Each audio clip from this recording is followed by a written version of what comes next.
Hello friends. तो पिछले कुछ वीडियोस के अंदर हमने ये देखा कि एपी एस्ट्रोलॉजी के अंदर नक्षत्र क्या है, सबप्लॉट्स क्या हैं, उनके क्या सिग्निफिकेटर्स हैं, प्लैनेट्स किस तरह से फल देंगे और कस्प सिग्निफिकेटर्स किस तरह से बनेंगे। तो अब तक हमने सारी थ्योरीज के बारे में बात की है और हमने रूलिंग प्लैनेट्स के बारे में भी बात की कि किस तरह से रूलिंग प्लैनेट्स वर्क करते हैं। अब आज हम जिस टॉपिक के बारे में बात करेंगे वो मोस्ट अवेटेड टॉपिक है और मुझे इसके लिए काफ़ी लोगों ने टेलीग्राम पे मैसेज भी किए थे कि हम लोग कभी टॉपिक स्टार्ट कर रहे हैं। तो आज ही हमारी पहली क्लास होगी प्रिडिक्शंस की और ये टॉपिक जो है हमारा प्रिडिक्शन है। हम आज से हम लोग जो भी रियल चार्ट्स हैं जो जिस पर हमको जो भी रूल्स हमने अभी तक देखे हैं उनको अप्लाई करना है, प्रिडिक्शंस के जो रूल्स होते हैं उनको अप्लाई करना, कैसे हम लोग किसी इवेंट को पिन पॉइंट कर सकते हैं, टाइम तक जा सकते हैं, उनको हम लोग देखेंगे। कोई इवेंट किसी नेटिव के हॉरोस्कोप में प्रॉमिस है या नहीं उसको देखना, वो इवेंट उसके साथ में होगा भी या नहीं, तो उन सब चीज़ों के बारे में हम बात करेंगे। ये एक प्रोग्रेसिव डिस्कशंस होंगे, तो हम इस पे काफ़ी वीडियोस भी हम लोग देखेंगे। जिन जिन टॉपिक्स पर मेरे को डिटेल वीडियोस बनानी है वो डिटेल वीडियोस भी मैं बनाऊंगा। और कोई ऐसा टॉपिक अगर आपको लगता है जिसमें आपका इंटरेस्ट हो तो उन टॉपिक को भी हम लोग बीच में लेंगे। दूसरा, मेरा एक प्लान रहेगा कि जैसे जो लोग ये वीडियोस देख रहे हैं, आप लोगों के कोई क्वेश्चंस वगैरह रहेंगे या किसी चार्ट पर आपको कुछ प्रॉब्लम आ रही है एसेस करने में, तो उन चार्ट को भी हम लोग इंक्लूड करेंगे ताकि हम उसको भी एसेस करके रियल प्रैक्टिकल प्रॉब्लम्स जो हमको आती है चार्ट को एसेस करने में, उसको हम लोग यहाँ पे डिस्कस कर सकें। जो पहला टॉपिक हम लेने वाले हैं वो लेंगे मैरिज के ऊपर। तो इस टॉपिक पर बात करने से पहले कुछ प्रेडिक्शंस की जो बेसिक्स हैं उनको हम थोड़ा देख लेते हैं। आप लोगों को 12 भाव के बारे में तो पता होगा, 1 से 12 भाव होते हैं, उनकी क्या सिग्निफिकेंस है। लेकिन टाइम टू टाइम हम लोग उन सिग्निफिकेंस के बारे में भी बात करते रहेंगे जैसे-जैसे हम किसी इवेंट को उठाएँगे। ये हमारे सामने एक काल पुरुष की कुंडली है, जिसको काल पुरुष कुंडली बोला जाता है, यानी नेचुरल ज़ोडिएक चार्ट बोला जाता है इंग्लिश के अंदर। जो हमारा ज़ोडिएक है, वो जब नेचुरल स्टेट में होता है, तो वहाँ वो कैसा होगा, वो ये चार्ट डिपिक्ट करता है। तो यहाँ पे ये मेष राशि से स्टार्ट होता है, प्रथम भाव, फिर सेकंड, थर्ड, फोर्थ से होते हुए 12वें भाव में 12वीं राशि पड़ती है। ये कालपुरुष की कुंडली है। एक चीज़ आप लोगों को पता होगी कि भारतीय दर्शन में धर्म, अर्थ, काम और मोक्ष ये 4 पुरुषार्थ कहे गए हैं और इनको पुरुषार्थ चतुष्टय भी बोला जाता है। ऐसा माना जाता है कि एक लाइफ के अंदर एक मनुष्य जो है वो धर्म, अर्थ और काम और मोक्ष इन 4 सीढ़ियों को पार करते हुए चलता है। इन्हीं 4 पुरुषार्थों को ज्योतिष में जो मैप किया गया है, वो है त्रिकोण। हम जानते हैं, आप जानते ही होंगे कि ज्योतिष के अंदर 4 त्रिकोण होते हैं, जिनको धर्म त्रिकोण, अर्थ त्रिकोण, काम त्रिकोण और मोक्ष त्रिकोण बोला जाता है। तो कालपुरुष की कुंडली में अगर आप देखेंगे तो फर्स्ट हाउस को आप पकड़ें, तो पहले से 5वां और 5वें से 5वां यानी कि 1, 5 और 9 ये जो हैं, इनको धर्म त्रिकोण बोला जाता है। उसके बाद में सेकंड हाउस को आप पकड़िए, तो सेकंड से 5वां और छठा और छठे से 5वां 9वां, हर फिफ्थ हाउस को हम पकड़ रहे हैं यहाँ पे। तो 2, 6 और 10 जो होगा वो आपका अर्थ त्रिकोण कहा गया है। ऐसे ही जब थर्ड को आप देखेंगे तो 3, 7 और 11, तीसरे से 5वां 7वां, 7वें से 5वां 11वां, ये आपका काम त्रिकोण कहा गया है। और 4, 8 और 12 यानी 4 से 8, 8 से 12 को मोक्ष त्रिकोण कहा गया है। एक और चीज़ यहाँ पर आप देखिए, ये जो 4 ग्रुप बने हुए हैं 1, 5, 9, 2, 6, 10, 3, 7, 11 और 4, 8, 12 के, ये चारों राशियाँ ये ग्रुप हमने पहले पढ़ा था। जब हमने फर्स्ट वीडियो देखा था नक्षत्रों का विभाजन जब हुआ था, उस समय नक्षत्रों का विभाजन इसी ऑर्डर में हुआ था। तो 1, 5 और 9 मेष, सिंह और धनु राशि को समान नक्षत्र मिले थे। ऐसे ही 2, 6, 10, 3, 7, 11 और 4, 8, 12 को समान नक्षत्र मिले थे।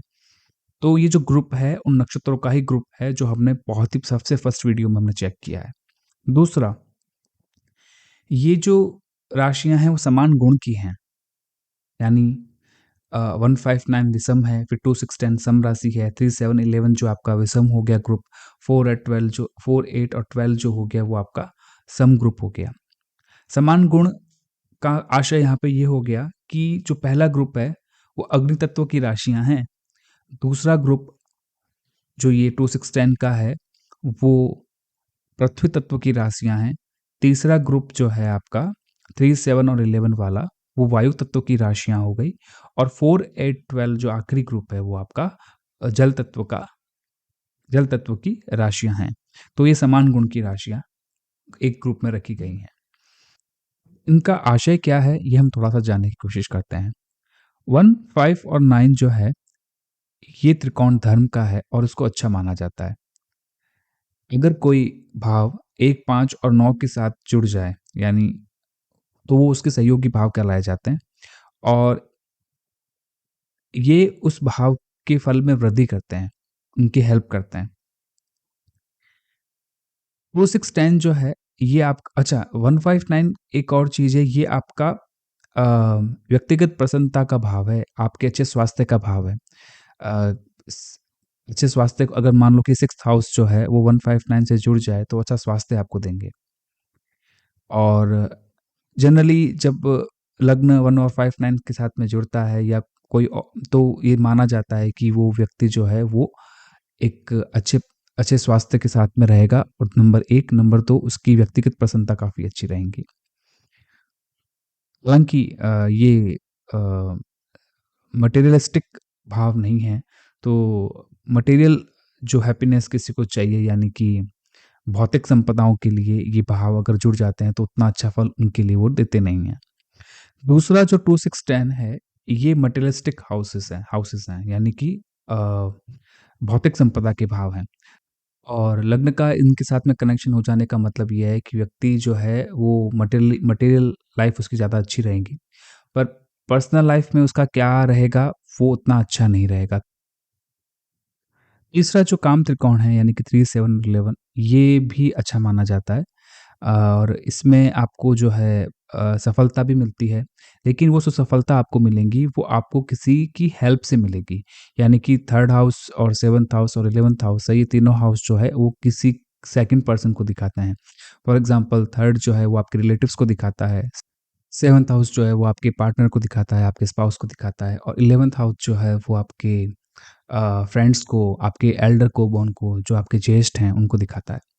और जो लास्ट है 4, 8, 12, ये मोक्ष त्रिकोण है। मोक्ष का मतलब आप लोग समझते ही हैं क्या होता है। और इनका संबंध हो जाना किसी भाव के साथ में या फिर लग्न का अगर संबंध 4, 8, 12 के साथ हो जाता है तो व्यक्ति जीवन में काफ़ी असुविधाएं झेलता है और उसको काफ़ी परिश्रम करना पड़ता है। इनको दुष्ट स्थान भी बोला जाता है। काफ़ी कष्ट और परेशानी के स्थान है, क्योंकि 4th हाउस जो है वो स्टेबिलिटी देता है, स्थिरता। और 8th हाउस जो है वो दुःख का स्थान है और उसको मृत्यु का द्वार भी बोला जाता है। 12th हाउस जो है वो व्यय का स्थान है, यानी कि लॉस का स्थान उसको माना जाता है। तो इस कारण से ये जो 4, 8, 12 का जो ये युग्म है, यानी ये जो ग्रुप है, ये अच्छा नहीं माना जाता, दुष्ट स्थान माना जाता है। तो इन त्रिकोण को हम थोड़ा-सा एक अलग तरीके से भी देखते हैं वापस कि किसी भी भाव से 1, 5 और 9 जो भाव होंगे, वो उन भाव को सहयोग करेंगे। 2, 6, 10 जो भाव होंगे किसी भी भाव से, वो उस भाव के प्रभाव को मंद करते हैं और 3, 7, 11 जो हैं, वो उस भाव के प्रभाव को बढ़ाएँगे और 4, 8, 12 जो होगा, जो कि दुष्ट स्थान है, वो उन भाव के प्रभाव को नष्ट करेंगे। इनको हम थोड़ा-सा देखते हैं, जैसे कि आप 7वें भाव को पकड़िए, तो 7वें भाव से 1, 5 और 9 कौन-सा भाव होगा? वो होगा 7, 11 और 3। तो ये उनके भाव के प्रभाव को बढ़ाएँगे। और 2, 6, 10 कौन होगा 7 से, वो ज़रा देखिए, तो वो होंगे 8, 12 और 4, यानी कि 4, 8, 12। अब ये 4, 8, 12 होने के कारण और 2, 6, 10 होने के कारण ये इनके प्रभाव को मंद करेंगे। मंद करने का मतलब यहाँ पे ये है कि खत्म नहीं करेंगे। अ, जिस लेवल का एक हैप्पीनेस होनी चाहिए, वो लेवल की हैप्पीनेस नहीं मिलेगी। इसका एक और मतलब आप देख सकते हैं कि अगर 7th हाउस किसी की चार्ट में 4, 8, 12 के साथ में लिंक कर जाए, तो उसका जो स्पाउस होगा, वो उससे इतना हैप्पी नहीं रहता होगा। वहाँ पे थोड़ा कहीं न कहीं असंतोष होगा और उसका जो स्पाउस होगा वो या होगी, वो जो है वो भौतिक पदार्थों की तरफ उनका झुकाव थोड़ा ज़्यादा होगा, थोड़े से मटेरियलिस्टिक होंगे। अब आप चार्ट लेके बैठ मत जाना, इसके कई सारे कुछ और वेरिएशंस भी होते हैं, उनके बारे में भी हम आगे चर्चा करेंगे। तो बट मैंने अभी तक जो बताया है ये आपको एक जनरल रूल मैंने बताया है, यानी कि स्टैटिक जो रूल्स होते हैं उन पर हमने अभी चर्चा करी है। आगे भी हम इनके बारे में जो डायनामिक रूल्स लगेंगे उनके बारे में हम विशद चर्चा करेंगे, तब हम उनके बारे में और पढ़ेंगे। तो हमने ये त्रिकोण की बात करी और हमने ये चेक किया कि ये किस तरह से वर्क करते हैं और इनको हम यूटिलाइज़ भी करेंगे। ये आपके प्रेडिक्शन में काफ़ी हेल्प करेंगे। जैसे अगर कोई भाव 2, 6, 10 से जुड़ जाता है तो हम ये नहीं कहेंगे कि भई आपको उस भाव से रिलेटेड इवेंट का रिज़ल्ट नहीं मिलेगा। आपको मिलेगा लेकिन थोड़ा देर से मिलेगा। और अगर वो 159 के साथ में जुड़ जाते हैं, 159 भावों के साथ में जुड़ जाते हैं, तो उनका रिज़ल्ट मिल जाएगा। 4, 8, 12 के साथ में अगर वो जुड़ जाएँगे, तो उनके साथ में उनके भावों में काफ़ी कमी आएँगी मिलने में, काफ़ी कठिनाई और परेशानियों का सामना करना पड़ेगा। तो ये एक जनरल रूल हमने देखा। तो अब हम बात करते हैं मैरिज पर। किसी भी इवेंट को आप जब देखेंगे, तो केपी के अंदर आप ये पाएँगे कि हर इवेंट की 2 चीज़ें हैं। एक है उसका प्राइमरी हाउस इन्वॉल्व होता है, यानी कि मूल भाव, और दूसरा जो है उसके सहायक भाव जो हैं यानी सपोर्टिंग हाउस जो हैं वो इंक्लूड होंगे। उनके कॉम्बिनेशन को हम यूज़ करके हम ये देखेंगे कि अगर कोई भी प्लैनेट उस कॉम्बिनेशन को शो करता है, तो वो इवेंट उस जातक के जीवन में होगा, और अगर उनके डेट्रिमेंटल यानी नेगेटिव हाउसेस को वो शो करता है, तो वो इवेंट उस जातक के जीवन में नहीं होगा। ये बेसिक सा नियम है। तो मैरिज के लिए केपी के अंदर जो हाउसेस इन्वॉल्व होते हैं या कस्प इन्वॉल्व होते हैं, वो भाव हैं 2, 7 और 11। 2 क्यों? क्योंकि 2 जो है वो एडिशन इन फैमिली को डिनोट करता है, या फिर हम ये भी कह सकते हैं वो फैमिली को डिनोट करता है। और 7th हाउस हमको पता है ये मैरिज का हाउस है, काम भाव भी इसको बोला गया है ज्योतिष में। 11th हाउस जो है वो फुलफिलमेंट का है, विश फुलफिलमेंट का। आपकी इच्छाओं की पूर्ति का हाउस है, तो आपकी 7th हाउस से रिलेटेड 2 और 7th हाउस से रिलेटेड आपकी इच्छाओं की पूर्ति हो रही है, उससे रिलेटेड ये हाउस होने के कारण इसको भी यहाँ पे लिया गया।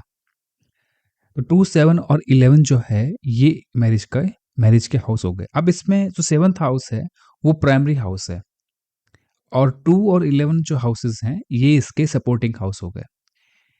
अब इसके नेगेटिव हाउस कौन से हुए, यानी कि डेट्रिमेंटल हाउस कौन से हुए? तो उसके लिए हमको पता है कि हर जो भाव है, उससे जो 12th हाउस होगा, वो उस भाव के प्रभाव को नष्ट करेगा, यानी उस भाव के फल को नष्ट करेगा।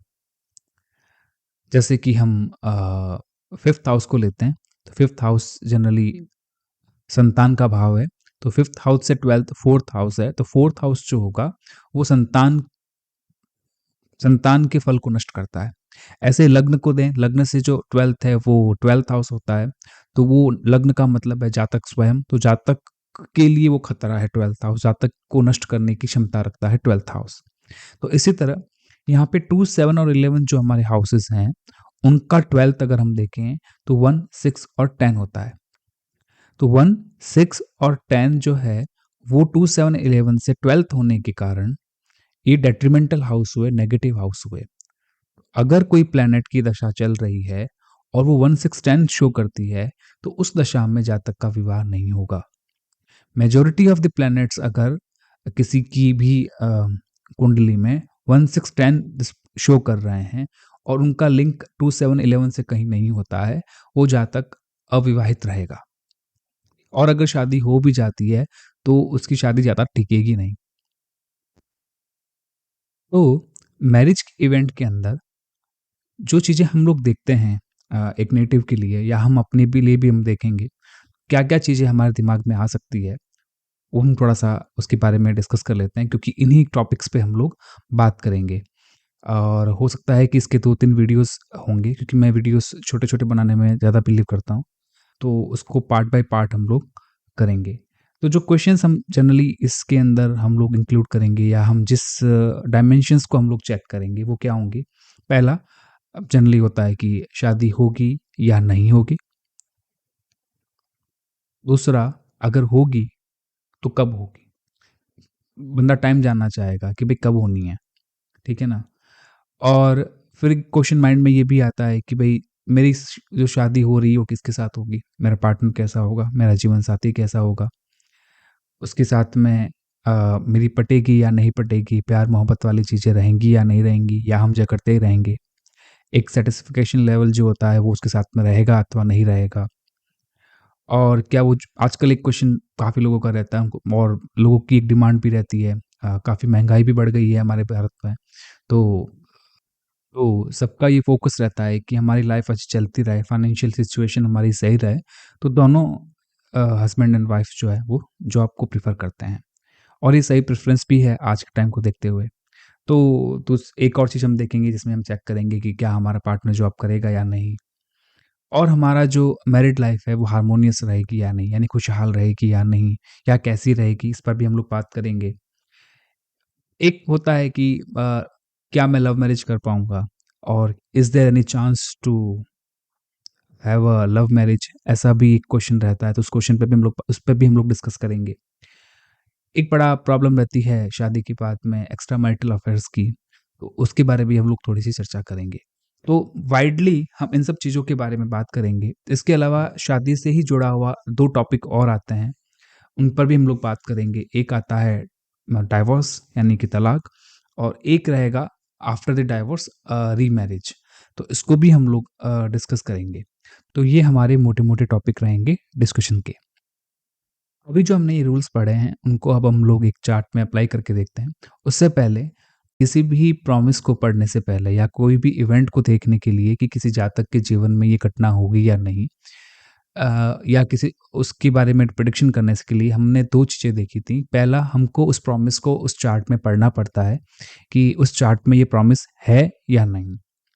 जब हमको प्रॉमिस मिल जाता है, तब हम लोग सेकंड लेवल पे आते हैं, जहाँ पर हम लोग उस घटना की टाइमिंग करते हैं।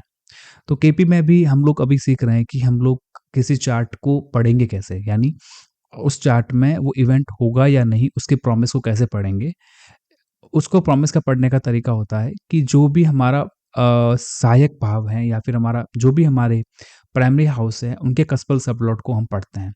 कस्पल सबलॉट से मेरा मतलब है जिस भाव को आप देख रहे हैं उस भाव का सबप्लॉट।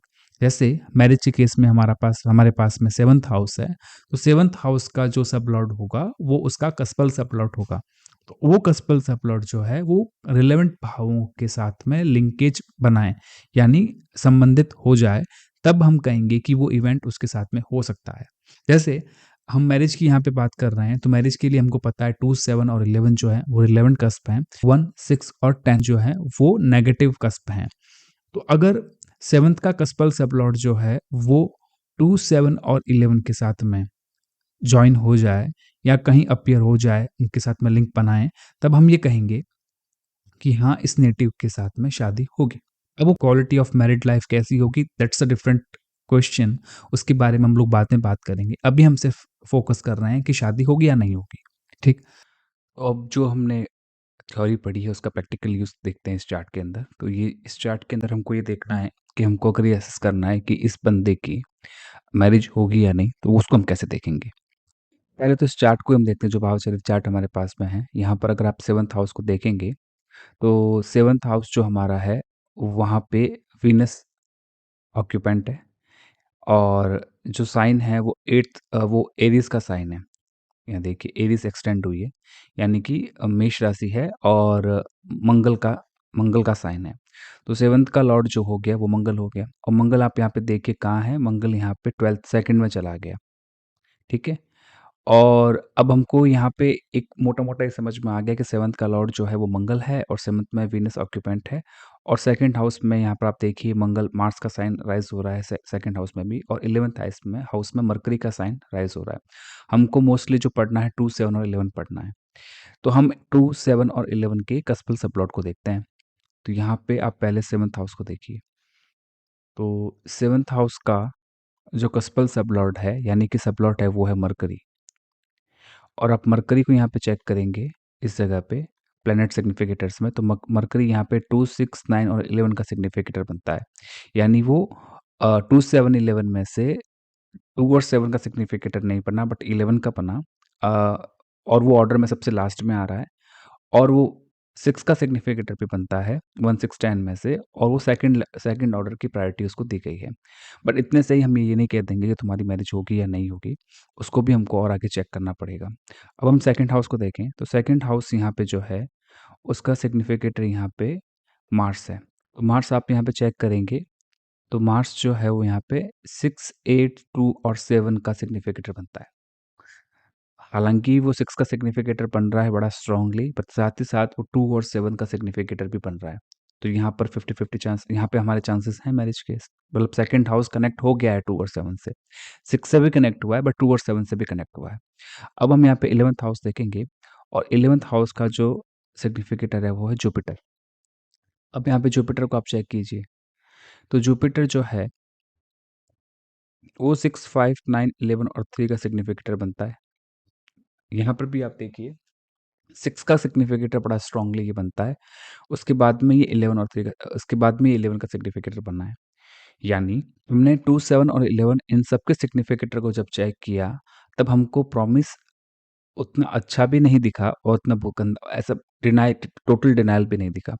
अगर 2, 7, 11 कहीं अपीयर नहीं हुआ होता तो हम डिनायल मानते उसको कि हाँ, एक ये कंप्लीटली डिनायल है। लेकिन यहाँ पे कहीं न कहीं 11 और 2 और 7 हो रहा अपीयर हो रहा है। साथ में 6 भी अपीयर हो रहा है। तो यहाँ पे 2-3 चीज़ें हमको समझने की ज़रूरत है। पहला, कि 2, 7, 11 में से अगर कोई भी 2, 7, 11 कस्प के सब लॉट अगर 2, 7 और 11 में से किसी भी एक के साथ में कनेक्ट हो जाएँगे, यानी इसका मतलब क्या है, सेकंड हाउस 7th और 11 से कनेक्ट हो गया, 7th हाउस 2 और 11 से कनेक्ट हो गया, और 11th हाउस 2 और 7 से कनेक्ट हो जाता है। तो उसका मतलब ये है कि हाँ, ये कहीं न कहीं यहाँ पे मैरिज प्रॉमिस है। अब उसकी क्वालिटी क्या होगी, उस इवेंट की या उस मैरिज की क्वालिटी क्या होगी, वो स्पेसिफिकेशन रूल हम बाद में देखेंगे कि कैसी क्वालिटी होगी, क्या होगी, कैसा होगा, वो एक अलग मैटर है। अभी मैटर है कि शादी होगी या नहीं होगी। That's the first thing that we need to identify. ठीक है? तो यहाँ पे हमने ये चेक किया। एक और यहाँ पे हमको थोड़ा चीज़ चेक करनी पड़ेगी, वो है कि 7th हाउस के जो सिग्निफिकेटर्स हैं, वो यहाँ पे वीनस है और मार्स है। ठीक है ना? तो वीनस और मार्स मार्स हमने ऑलरेडी चेक किया था सेकंड हाउस के कस्पल सबलॉट के रूप में। अब यहाँ पे हम वीनस को चेक करते हैं, तो वीनस यहाँ पे देखिए आप, वीनस बड़ा अच्छा है। वीनस 5, 7, 1, 8 और 12 को डिनोट कर रहा है। मतलब 5th हाउस को, 7th हाउस को, देन फर्स्ट 8 एंड 12। तो फर्स्ट आउट फैमिली के लिए 12th हो जाता है, अच्छा नहीं है। लेकिन 7th हाउस का स्ट्रॉन्ग सिग्निफिकेटर बन रहा है, और 5th हाउस भी 7th हाउस का आप ये कह सकते हैं गुणात्मक भाव है या फेवरेबल हाउस है। तो 5 और 7 का अपीयरेंस ये अच्छा, वीनस को अच्छा कर देता है। तो हम यहाँ पे ये तो बोल सकते हैं बड़े स्ट्रांगली कि हाँ भाई, आपकी शादी तो होगी। अब कब होगी, कब नहीं होगी, उसके लिए हमको डीबीए चेक करनी पड़ेगी। क्योंकि जो प्लैनेट्स हैं उस डीबीए के ऑर्डर में आना चाहिए। उस ऑर्डर के डीबीए के अंदर वो आ जाएगा तो उसकी मैरिज वहाँ पे प्रॉमिस होगी। आई होप कि आपको ये समझ में आया कि हमको ये इस केवल इस क्वेश्चन का आंसर निकालना कि होगा या नहीं होगा, ये हमको समझ में आया होगा, हमने देखा होगा। तो जब भी हम कस्पल सबलॉट को पढ़ेंगे उस इवेंट के स्पेसिफिक, हमको जो प्राइमरी कस्प है, यानी कि 7th हाउस इस केस में हमारा, उनके सिग्निफिकेटर्स को भी थोड़ा चेक करना पड़ेगा कि क्या वो सिग्निफिकेटर तो बन रहे हैं 7th हाउस के, बट वो वीक सिग्निफिकेटर बन रहे हैं या स्ट्रॉन्ग सिग्निफिकेटर बन रहे हैं। ठीक है? हमने एक बात करी थी जब सिग्निफिकेटर निकाला था, हमने चेक किया था कि भई ये 6th हाउस का तो फल देगा जुपिटर फॉर एग्ज़ाम्पल, लेकिन इसका मतलब ये नहीं है कि वो 5, 9, 11, 3 का भी रिज़ल्ट ना दे। वो डीबीए में किस ऑर्डर में कहाँ आ रहा है, कहाँ उसको सपोर्ट मिल रहा है। जैसे मान लो कि वो जुपिटर जो है वो दशा लॉर्ड बन जाता है, भुक्ति लॉर्ड वीनस बन जाता है, तो उस केस में मैरिज होगी, सपोर्ट मिल रहा है उसको। उस कॉम्बिनेशन में हमको यहाँ पे चेक करना पड़ेगा। ये मैं आपको एक फ़ेमस किसी सेलिब्रिटी का मैं एक चार्ट दिखा रहा हूँ। तो यहाँ पे आप नोटिस करेंगे कि इनकी शादी नहीं हुई। तो क्यों नहीं हुई इसके बारे में हम देखते हैं। यहाँ पे 7th हाउस को हमको पढ़ना है, 2nd हाउस को हमको देखना है, 11th हाउस को हमको देखना है, और 7th के सिग्निफिकेटर हमको देखने हैं। ठीक है? 7th हाउस को हम पहले पढ़ते हैं, तो 7th हाउस का सिग्निफिकेटर बनता है वीनस, और वीनस को यहाँ आप चेक कीजिए, वो 5, 3 और 12 में आ रहा है। 5 में आ रहा है, सपोर्टिंग हाउस है, बट हमारा मतलब फ़ेवरेबल हाउस है, लेकिन वो सपोर्टिंग या फिर प्राइमरी कस्प नहीं है। और 7th हाउस का 2, 7 और 11 में से किसी से के साथ भी यहाँ पे लिंक नहीं बना है। पहली बात हमने ये नोट करी। 2nd हाउस को आप चेक कीजिए, 2nd हाउस का सब लॉट यहाँ पे वीनस बनता है।